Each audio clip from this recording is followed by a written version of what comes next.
Students નવું chapter શરૂ કરવા જઈ રહ્યા છે જેનું નામ છે સપુષ્પ વનસ્પતિમાં લિંગી પ્રજનન સેકન્ડ ચેપ્ટર 12th સ્ટાન્ડર્ડ નો. સો સપુષ્પ વનસ્પતિમાં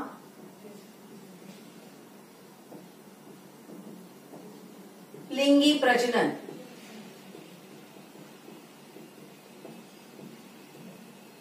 આ જ વસ્તુને ઇંગ્લિશમાં લઈશું આપણે સેક્સ્યુઅલ રિપ્રોડક્શન.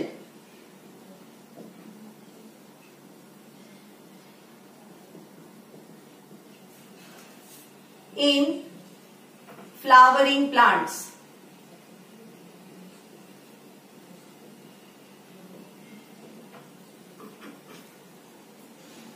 આપણને બધાને ખ્યાલ છે ફર્સ્ટ ચેપ્ટરમાં આપણે ભણી ગયા કે વનસ્પતિ જે છે એ મુખ્યત્વે બે પ્રકારનું પ્રજનન દર્શાવે છે, અલિંગી પ્રજનન અને લિંગી પ્રજનન. બેમાં મુખ્ય તફાવત શું તો કે જે જગ્યાએ પુષ્પ પ્રજનનમાં ભાગ લેતું નથી એને આપણે અલિંગી પ્રજનન કહીશું અને જે પ્રજનનમાં પુષ્પ ભાગ લે છે એવા પ્રજનનને આપણે લિંગી પ્રજનન તરીકે ઓળખીશું. જેમ કે નવા બાળછોડનું સર્જન એ કક્ષકલિકા દ્વારા થઈ જાય અથવા તો પ્રકાંડની કોઈ ગાંઠ દ્વારા થઈ જાય તો એમાં પુષ્પએ કોઈ પણ પ્રકારનો ભાગ ભજવ્યો નથી અને એટલા માટે એવા પ્રકારનું પ્રજનન અલિંગી પ્રજનન કે વાનસ્પતિક પ્રજનન કે વેજીટેટિવ પ્રોપેગેશન તરીકે આપણે ઓળખીએ છીએ. હવે આ નવા ચેપ્ટરમાં આપણે વાત કરવા જઈ રહ્યા છે લિંગી પ્રજનનની, જેમાં પુષ્પ મહત્વનો ભાગ ભજવે છે.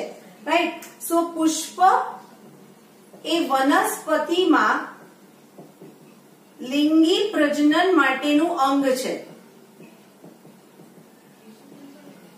આપણને બધાને ખ્યાલ છે કે પુષ્પમાં જોવા મળતા વિવિધ રંગો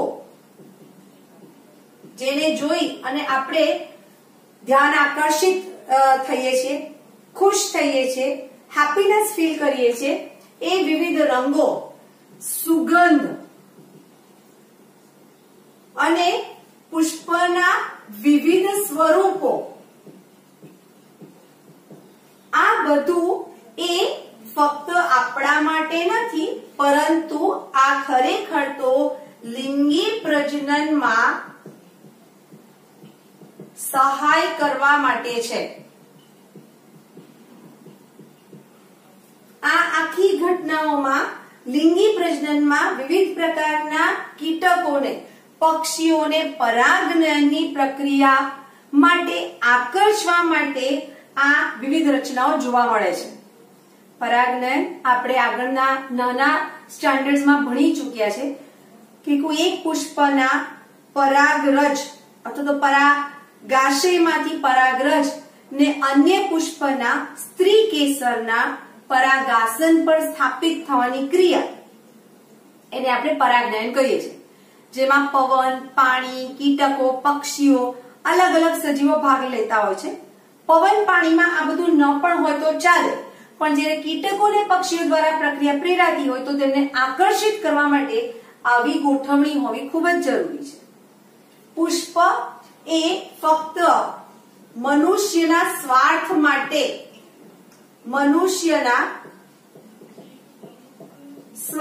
માટે સર્જાયેલી રચના નથી. વિવિધ પુષ્પો તેમના પુષ્પ વિન્યાસ એટલે કે ગોઠવણી અને તેના વિવિધ ભાગ, પુષ્પના વિવિધ ભાગ, આ બધામાં જોવા મળતી અનુકૂળતાઓ એટલે કે પર્યાવરણ સાથે સાધેલી એક પ્રકારની સમજૂતી ના કારણે છેવટ નીપજો જેવી કે ફળ અને બીજ નિર્માણ સુનિશ્ચિત થાય છે. જો આ રચનાઓમાં પર્યાવરણ સાથેની અનુકૂળતા ન સધાય તેવું બની શકે કે અંતિમ નિપજ સ્વરૂપે ફળ અને બીજના નિર્માણની કોઈ ખાતરી ન અપાય અને પરિણામે લિંગી પ્રજનન નું જે મહત્વનું પાસું કે બીજ દ્વારા નવા છોડનું સર્જન થવું એ જ પરિણમે નહીં. ટૂંકમાં આ રીતના પુષ્પનું આપણે આ ચેપ્ટરમાં બાહ્યાકાર વિદ્યા, પુષ્પની બાહ્યાકાર વિદ્યા, તેની રચના અને સાથે સાથે લિંગી પ્રજનન માટેના અથવા તો માટેની પ્રક્રિયાઓનો અભ્યાસ આ પ્રકરણમાં આપણે કરવાનો છે. સો નવા ટોપિકમાં શરૂ કરીએ છીએ. પુષ્પ આવૃત બીજધારીનું એક આકર્ષક અંગ, ફ્લાવર ધ ફેસિલિટીંગ ઓર્ગન ઓફ એન્જિયોસ્પર્મ. અતિ પ્રાચીન સમયથી આપણે જોતા આવ્યા છીએ કે પુષ્પનો સંબંધ મનુષ્ય સાથે રહેલો છે. અતિ પ્રાચીન સમયથી પુષ્પ અને મનુષ્ય વચ્ચેનો સંબંધ ક્યાં ક્યાં રહેલો છે? તો સૌંદર્યલક્ષી,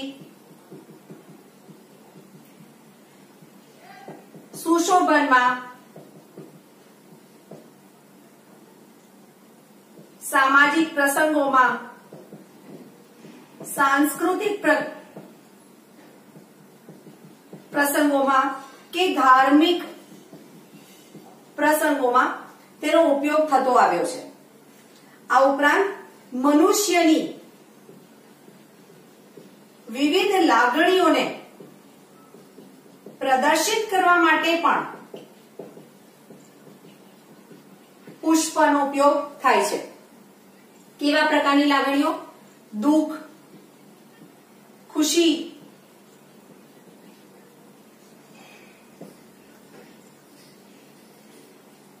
પછી તમે કોઈ પ્રકારની આનંદની લાગણી હોય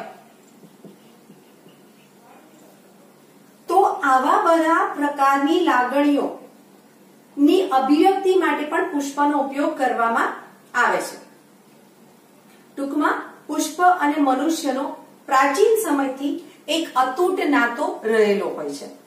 જો તમે કોઈ જીવ વિજ્ઞાનીને પૂછો કે પુષ્પ એટલે શું, તો જીવ વિજ્ઞાનીના મત પ્રમાણે પુષ્પ એટલે કે બાહ્યાકાર વિદ્યા અને ભ્રૂણ વિદ્યા ના સ્વરૂપે જોવા મળતું એક ચમત્કાર છે. એક ચમત્કાર અથવા તો એક એવી રચના કે જેને જોઈને મંત્રમુગ્ધ થવાય છે અને સાથે સાથે લિંગી પ્રજનન માટેનું સ્થાન. જીવ વિજ્ઞાની માટે પુષ્પનું આ એક વર્ણન કહી શકાય અથવા તો વ્યાખ્યા સ્વરૂપે પણ એને રજૂઆત કરી શકાય છે. આપણે બધા જ પુષ્પ 11મા ધોરણમાં ભણી ચૂક્યા છીએ. પુષ્પમાં મુખ્યત્વે 4 ચક્રો આવતા હતા અને આ 4 ચક્રોને આપણે 2 ભાગમાં વહેંચતા હતા. જે 2 ભાગમાં વહેંચતા હતા એ પહેલા જે હતા એને આપણે સહાયક ચક્રો અથવા તો વંધ્ય ચક્રો, ઇંગ્લિશમાં કેવું હોય તો આને હું નામ આપીશ એક્સેસરી વોલ્વ્સ અથવા તો સ્ટેરાઇલ વોલ્વ્સ. અને બીજા એને આપણે કહીશું મુખ્ય ચક્રો, પ્રજનન ચક્રો અથવા તો ફળદ્રુપ ચક્ર. ઇંગ્લિશમાં કેવું હોય તો એને મેઇન વોલ્વ્સ કે ફર્ટાઇલ વોલ્વ્સ તરીકે નામ આપીશું. હવે આ એક્સેસરી વોલ્વ્સમાં આપણી પાસે 2 પ્રકારના ચક્રો આવે છે. એક છે વજ્ર ચક્ર અને દલ ચક્ર. વજ્ર ચક્ર ઇંગ્લિશમાં હું કહીશ કેલિક્સ, જેના દરેકે દરેક એકમને વજ્રપત્ર અથવા તો સેપલ તરીકે ઓળખીએ છીએ, જે ઘણું ખરું લીલા રંગનું જોવા મળે છે. પુષ્પનું કલિકા અવસ્થામાં રક્ષણ કરવાનું કામ કરે છે. આપણે ભણી ચૂક્યા છીએ. દલ ચક્ર ઇંગ્લિશમાં કહીશું કોરોલા. પ્રત્યેક એકમને આપણે કહીશું દલપત્ર અથવા તો પાંખડી. ફૂલની પાંખડી જે કહીએ છીએ એ જ દલપત્ર, અને ઇંગ્લિશમાં કહીશું પેટલ. કીટકોને આકર્ષવાનું હોવાથી વિવિધ રંગી હોય છે. આ સૌથી બહારનું પહેલું ચક્ર. ત્યારબાદનું દલ ચક્ર. હવે ત્રીજું ચક્ર જે આવે છે એનું નામ છે પુંકેસર ચક્ર. ઇંગ્લિશમાં એને કહીશું એન્ડ્રીશિયમ, જેના પ્રત્યેક એકમને આપણે પુંકેસર અથવા તો સ્ટેમેન તરીકે ઓળખીએ છીએ. અને સૌથી અંદરનું ચોથું ચક્ર, જેને હું નામ આપું છું સ્ત્રી કેસર ચક્ર, ઇંગ્લિશમાં નામ આપીશું ગાયનીશિયમ, અને એના પ્રત્યેક એકમને આપણે નામ આપીશું સ્ત્રી કેસર. ઇંગ્લિશમાં નામ આપીશું કાર્પેલ અથવા તો પિસ્ટિલ. કાર્પેલ અથવા તો પિસ્ટિલ. આ ચાર ચક્રમાં આ બે ચક્ર પ્રજનનમાં ભાગ લેતા હોવાથી એને આપણે પ્રજનન ચક્ર કે ફળદ્રુપ ચક્ર તરીકે મૂકીએ છીએ. જ્યારે આ બંને ચક્ર પુષ્પનું રક્ષણ અને આકર્ષણનું કામ એટલે કે ફલનની પ્રક્રિયામાં ભાગ લેતા નથી, માટે એને સહાયક ચક્ર કે વંધ્ય ચક્ર તરીકે ઓળખીએ છીએ. આ ચારેય ચક્રને જો આકૃતિ દ્વારા દર્શાવવા હોય તો કેવી રીતના બતાવાય? પુષ્પની આપણે આકૃતિ દોરીએ તો સૌથી પહેલા અંદરના ચક્રથી શરૂ કરું છું. આ દોર્યું આપણે સ્ત્રી કેસર ચક્ર. સ્ત્રી કેસર ચક્ર જે છે એમાં 3 ભાગ પડે છે. પરાગાસન, ઇંગ્લિશમાં સ્ટિગ્મા, પરાગવાહિની, ઇંગ્લિશમાં સ્ટાઇલ, અને અંડાશય કે બીજાશય, ઇંગ્લિશમાં ઓવરી, જેની અંદર તમને અંડક કે બીજાંડ જોવા મળે છે. ઇંગ્લિશમાં એને કહીશું ઓવ્યુલ. આ બધા સ્ત્રી કેસર ચક્રના ભાગ થયા. હવે પુંકેસરની વાત કરીએ. પુંકેસર એની સાથે જોડાયેલું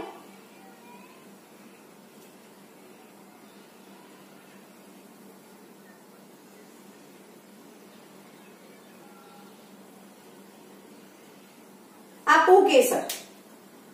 પુંકેસરની રચનામાં આ પરાગાશય, ઇંગ્લિશમાં એન્થર, જેની અંદર પરાગરજ છે, ઇંગ્લિશમાં કહીશું પોલન્સ કે પોલન ગ્રેન્સ. આ તંતુ, ઇંગ્લિશમાં ફિલામેન્ટ, અને બંનેને જોડે એ યોજી. યોજી એટલે કનેક્ટ કરે છે, માટે ઇંગ્લિશમાં કનેક્ટિવ તરીકે ઓળખીએ છીએ. આ બંને મુખ્ય પ્રજનન ચક્રોની વાત થઈ. હવે આવે છે દલ ચક્ર. આ થઈ દલ ચક્ર સ્વરૂપે પાંખડીઓ.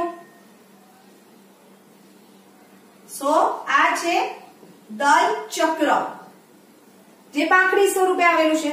અને સૌથી નીચે જે રચના આવેલી છે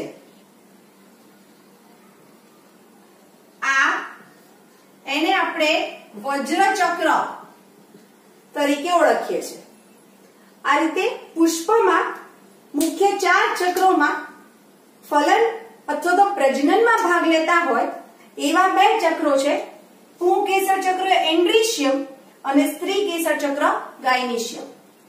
હવે પછીના ટોપિકમાં પુંકેસર ચક્ર અને સ્ત્રી કેસર ચક્ર વિશે આપણે ડિટેલમાં અભ્યાસ લેવાનો છે અને સાથે સાથે પુંકેસર ચક્ર દ્વારા પરાગરજનું નિર્માણ અને સ્ત્રી કેસર દ્વારા અંડકમાં કઈ કઈ પ્રક્રિયાઓ પ્રેરાય છે એના વિશે અભ્યાસમાં લેવાનું છે. આની સાથે સાથે જો તમને એવું કહેવામાં આવે કે કોઈક એવી યાદી બનાવો કે જ્યાં પુષ્પોનો ઉપયોગ તમે આકર્ષક અથવા તો ધ્યાન ખેંચવા માટે, સુશોભન માટે વાપરો છો, તો એવા કયા પુષ્પો હોઈ શકે કે જેનો ઉપયોગ સુશોભન માટે કરવામાં આવે છે? તો બે ત્રણ ઉદાહરણ તમને જણાવી દઉં. સુશોભન માટે વપરાતા હોય એવા પુષ્પોની યાદીમાં ગુલાબ, સૂર્યમુખી, પછી આવશે ગલગોટા, ત્યારબાદ આવશે ઓર્કિડ. રાઈટ?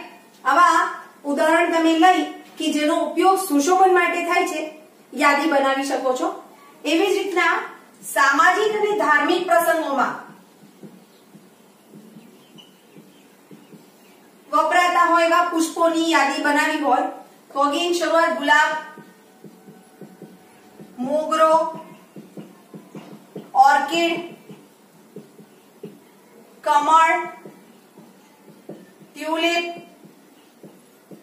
ગલગોટા, જાસૂદ વગેરે યાદી બનાવી શકો છો. અને આ રીતના તમે તમારી સમજણ પ્રમાણે કયા પુષ્પોનો ઉપયોગ ક્યાં થાય છે એને તમે મહત્વ આપી શકો છો.